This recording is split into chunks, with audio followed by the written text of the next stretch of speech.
Bienvenue dans cette nouvelle revue de moi-même, Raph Leranduc. Cette fois-ci, Skytread, alias Flywheel, de la gamme siège de la trilogie War for Cybertron, qui est un Decepticon et qui est le seul Decepticon des deux premières vagues en Deluxe. Donc vous avez compris, il y a un Decepticon pour 7 Autobots. Inquiétez-vous pas, les autres Decepticons débarquent surtout, mettons, en voyageur. Et à partir de la troisième vague, on va avoir Brunt, on va avoir aussi 3 Raffracteurs, alias Réflecteurs. Et bref, en tout cas, c'est ça. Alors, c'est le numéro 10 ici, comme c'est indiqué. Sur le côté gauche, un R3 qui a des deux modes alternatifs sur un champ de bataille. On voit même des missiles. Et 2 robots qui sont en train de se battre ici en background. Assez spécial, on va se le dire. Et bien entendu, sa classe Deluxe ici. On a des écriteaux cybertroniens ici qui sont surtout visibles, admettons, avec un rayon UV. Mais aussi à l'œil nu, on peut aller sur le site internet d'Hasbro pour avoir plus d'informations sur le personnage. Voici les 4 boîtes de luxe côte à côte. Alors on peut faire un genre de display sur une étagère. Par contre, il faut de la place parce que comme vous pouvez constater, ils sont mis sur un certain angle. Mais on peut les mettre, admettons, ici comme ça, droit. Et j'adore vraiment aussi la configuration. C'est comme ça serait, mettons, des bouquins. Et à la droite, on a un poster promotionnel de la gamme Siège, alors avec plein de personnages, surtout des Autobots ici, comme les yeux d'Optimus Prime, Chromia, Prowl, Sideswipe, Red Alert qui tient Hand sur l'épaule, avec bien entendu des silhouettes d'Autobots et Decepticons, avec bien entendu l'arche au milieu qui part de Cybertron. C'est vraiment magnifique, c'est vraiment du Star Wars. Vraiment, vraiment génial. J'aimerais ça de l'avoir un plus gros poster dans ma chambre. C'est clair qu'il me le faut. Au-dessus de la boîte, on a un symbole de Decepticon qui commence noir et qui va vers le mauve. C'est super beau. Et bien entendu, ici, le symbole de la trilogie Transformer War for Cybertron Trilogy, tout simplement. Au landau, on a son nom ici avec justement ce symbole-là que je vais revenir dans quelques instants, sur fond gris. Alors, on a ici son numéro de série ainsi que le symbole de Decepticon sur fond violet. Mais attendu, on a ici un fond bleu avec justement les deux modes, le nombre d'étapes, et on peut venir garnir de Battle Masters ou Target Masters, que ce soit Decepticon ou Autobot. Alors, chaque classe de luxe et classe supérieure nous vend justement avec un genre de fond de même. Alors, c'est mauve pour les Decepticons, rouge pour les Autobots, avec justement plein de formes ici d'alvéoles qui nous rappellent, mettons, la vision du Battle Mask de Bob Baby dans son propre film. Et bien entendu, le logo ici qui représente carrément une ville, on voit justement des bâtiments. Et au centre, ça pourrait représenter, mettons, des armes de mêlée, mettons, un genre de fourche ici qui pourrait représenter justement l'arène de Chaon. Ça, c'est mon avis, ça veut sûrement pas dire que ça va être ça. Et justement, le genre des deux dents ici nous rappelle, mettons, l'épée à énergie dans le jeu vidéo Halo. Et aussi plein de symboles de recyclage ici, parce que oui, on peut venir tout recycler ce qui contient dans la boîte. Et on a ici un symbole Decepticon qu'on voit sûrement très peu sur vidéo, mais il est bien là. Et bien entendu, un plancher qui nous rappelle Cybertron. Comme d'habitude, une notice ici avec des images beaucoup plus grosses que les anciennes gammes ici. Même si on n'en a pas de besoin, transformation extrêmement basique. Et au landau, nous montre les options avec les autres classes pour former des armes, les effets de combat, et bien entendu les noms des armes que je vais revenir plus tard. La gamme siège offre surtout, admettons, des véhicules cybertroniens. Par contre, on retrouve des véhicules futuristes, des véhicules terrestres et même quelques animaux. Alors ici, à la gauche, on a un tank qu'on pourrait dire c'est cybertronien, mais on pourrait aussi dire que c'est du futuriste terrestre. Et bien entendu, ici, le jet, qui est tout simplement un véhicule terrestre normal, ça n'existe pas sur Cybertron. Alors, c'est tout simplement un F4 Phantom de deuxième type. Et Hasbro ont décidé de sortir un jouet qui rendait hommage justement au jouet G1. Alors, c'est un Duocon. Qu'est-ce qu'un Duocon? C'est deux modes alternatifs qui forment un mode robot. Le véhicule terrestre forme le bas du corps, les jambes, et bien entendu, le véhicule aérien forme le haut du corps, tout simplement. Alors, je vous ai déjà présenté l'autre Duocon qui est sorti dans la gamme Path of the Prime, Battle Trap, 2 fois même. Et bien entendu, il y en a un autre aussi qui est un certain hommage au Duocon sans vraiment l'être, c'est Overlord de la gamme Titan Retoon, qui est aussi un tank et un jet. C'est un personnage qui apparaît dans la saison 4 et la série Headmasters de G1. On l'a surtout vu, admettons, dans le générique. Et bien entendu, je l'ai redécouvert comme personnage dans les BD IDW. Il faisait partie d'une sous-escouade de Scavenger. Et à un moment donné, il se faisait pourchasser par la DGD, Decepticon Justice Division. Et il y a un destin. Et il y a aussi eu un jouet de la gamme Titan Retoon avec le même nom que la gamme siège, Skytread, qui était tout simplement un repeint de Terrible, un Titan Masters, qui était un petit tank qui se transformait en jet. Et j'ai failli l'acheter au coût de 3$, mais je me disais, un jour, Flower va sortir, et un an plus tard, il est sorti. Je vais commencer par le mode alternatif que j'aime le plus, le tank, ok? Alors, c'est mon troisième exemplaire de Skytread. Pourquoi? À cause de ces panneaux-là ici qui clipsaient extrêmement mal au centre. Alors, j'en ai acheté un deuxième, j'ai eu le même problème. Et surtout que la première fois que j'en ai acheté un, la cuisse était jammée. Donc, j'avais déjà deux problèmes. J'ai réglé le problème de la cuisse. Il y avait quand même d'autres soucis. Alors, j'en ai acheté un deuxième. Ça clipsait pas. Et j'ai acheté un troisième. Puis je me suis dit, après le troisième, ça clipse pas bien. Ben, je vais garder tout simplement le troisième. Puis je me rembourse les deux autres. Puis tant pis. Puis j'ai acheté le troisième et le problème est réglé ici une fois pour toutes. Deux de mes amis en ont acheté un et aussi leur exemplaire clipsait vraiment mal. Et c'est un problème très récurrent. J'ai écouté une couple de revues et le 3/4 des exemplaires des revieurs clipsaient vraiment pas. Et l'énorme point négatif que ça énerve tout le monde, mais bien tout le monde, c'est ici la tourelle qui penche un peu vers l'avant, mais qui est juste devant la grosse pièce épaisse ici qui est le connecteur pour le mode robot. Et le trou 5 mètres est juste devant, mais juste devant. Et le trou aurait dû juste un petit peu plus, quelques millimètres, juste un petit peu plus pour que la tourelle puisse rentrer comme du monde. Puis Hasbro connaît ce problème-là parce qu'il y a une courbe ici derrière l'arme. Ah, vraiment. Puis en plus, ce peg-là est minuscule. Vraiment trop petit. Ça tombera pas. Mais des fois, quand tu pivotes de gauche à droite, l'arme reste dans les mains. Fait que sérieusement, de la part d'Hasbro, là, c'est un H-Tank, si vous ne croyez pas, ben ça c'est un H, on va se le dire. Alors, pour ce qui est des couleurs, on retrouve un brun qui est très omniprésent. Le rouge, ici, qui est aucunement peint pour le canon. Du doré qu'on retrouve ici. Et bien entendu, sur le canon, 3 lignes ici, ici, ici. Et bien entendu, sur les chenilles, que ça rend superbe. Et oui, vous avez remarqué le Battle Damage ici, qui est vraiment très très beau, qui sont des touches de silver, admettons. C'est vraiment, vraiment génial. Disons que comparé à d'autres, ici sur ce tank-là, ça rend bien. Comparé, mettons, sur COG. À l'arrière, on a une illusion que ça soit fermé. On a un trou ici pour mettre un stand Revoltech. Du point de vue d'en dessous, on a les 4 petites roulettes ici. Ça roule super bien. Au bout de toutes les armes de la gamme, on a ici un genre de petit peg 3 mm pour venir brancher, mettons, des effets de tir, des effets laser. Alors je vous dis tout de suite, lui, vous allez le voir souvent dans mes revues parce que c'est mon préféré et ça rend super bien. Et ça a aussi 5 trous 5 mm ici, dont celui pour le canon principal. Fait qu'on peut faire comme le jouet G1, venir plugger ici le gun secondaire, ici comme ça. Et honnêtement, je trippe pas trop. Par contre, on peut venir, mettons, brancher ce canon-là ici comme ça pour avoir un tank, on va dire, un peu plus cybertronien ou un peu plus spécial, on va se dire.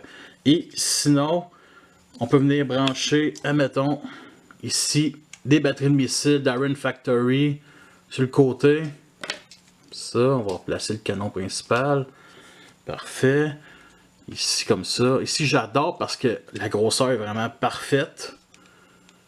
Parfait, ici comme ça, on branche l'autre. Et le quatrième ici. Et ça donne ça. Et c'est vraiment sublime. En comparaison avec un Road Trap de la gamme Power of the Prime, et bien entendu les deux véhicules de COG de la même gamme Siege. Et c'est carrément un classe légende. Nous sommes rendus au jet et du point de vue dessus, il est vraiment très beau. Par contre, plus on tourne, plus on découvre l'énorme défaut, l'Undercarriage ici, qui sont les bras du mode robot, qui est vraiment très massif. C'est épouvantable. On pourrait quasiment dire que c'est un bombardier ici avec les canons, là, puis sérieusement, c'est extrêmement gros. Alors, à part de tout ça, je dirais qu'il y a quand même des belles couleurs. Le rouge ici, qui est aucunement peint, qui est le même ton que les deux armes que je vais montrer pour le tank ici, qui est quand même très beau. On a bien entendu du doré ici pour les trappes d'air, qu'on retrouve ici à l'arrière, ici, l'extrémité des petites ailettes, ici sur les ailes aussi, sur le côté, et bien entendu ici sur chaque bord du cockpit, on retrouve un bleu peint ici pour justement la vitre, Et bien entendu, le seul symbole Decepticon des deux véhicules, parce que oui, je me rends compte que sur le petit tank, il en manque vraiment un. Ici, mettons un petit minuscule, ici, ça aurait été vraiment parfait. Mais c'est surtout, mettons, pour le mode robot. On a un trou ici pour mettre sur un stand Revoltech. Et je dirais qu'il y a un autre point négatif, mais je le comprends vraiment avec toute la Dunkerage ici.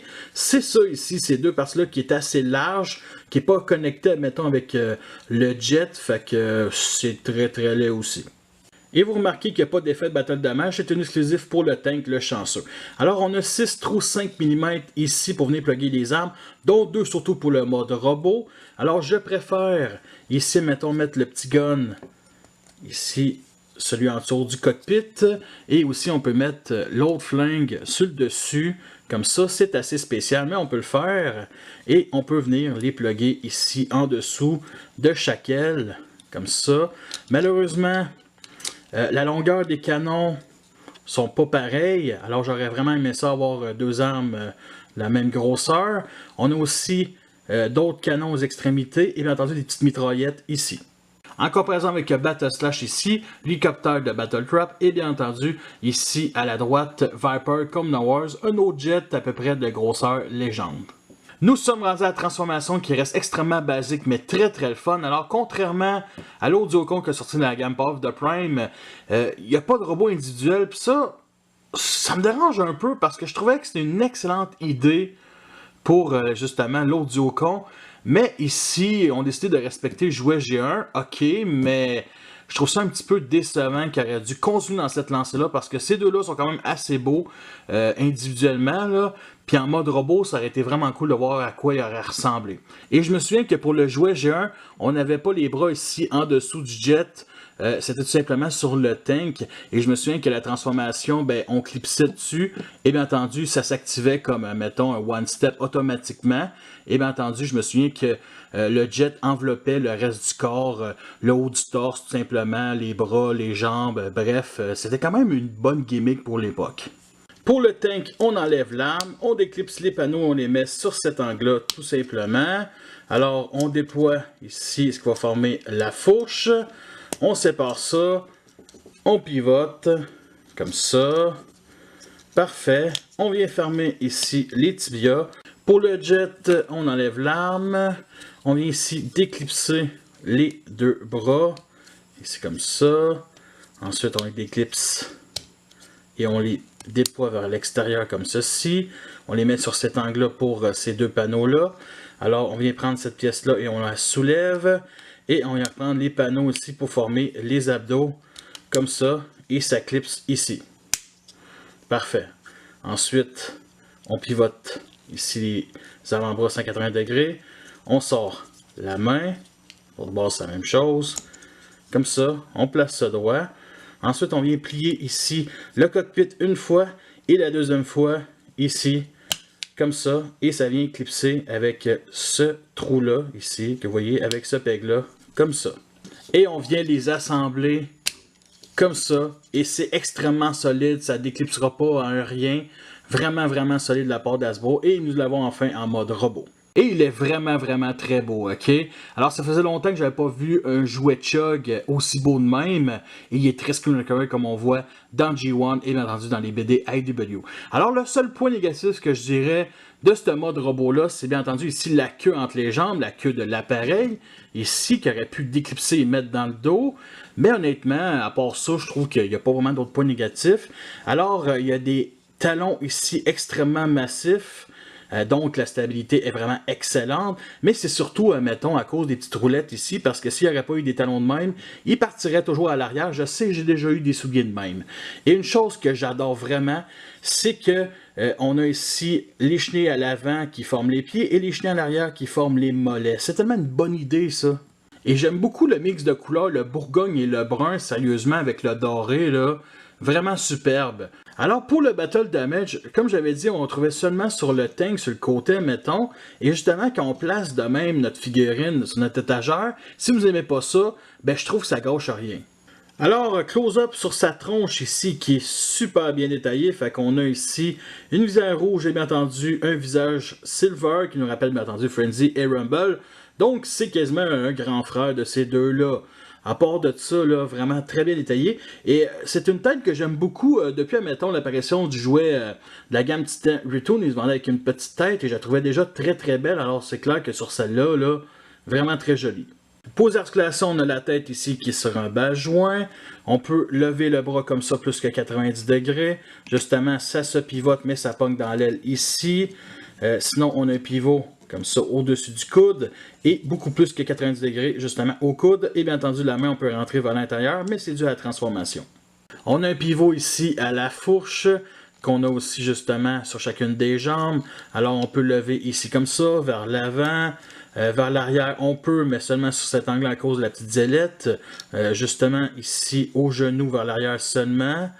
Et bien entendu, ici, au pied, comme ça, vers l'intérieur. Et tous les Deluxe de la première vague ont cette articulation-là, fait que c'est vraiment génial. Le backpack du point de vue du côté reste quand même très très plat, donc très bien apprécié.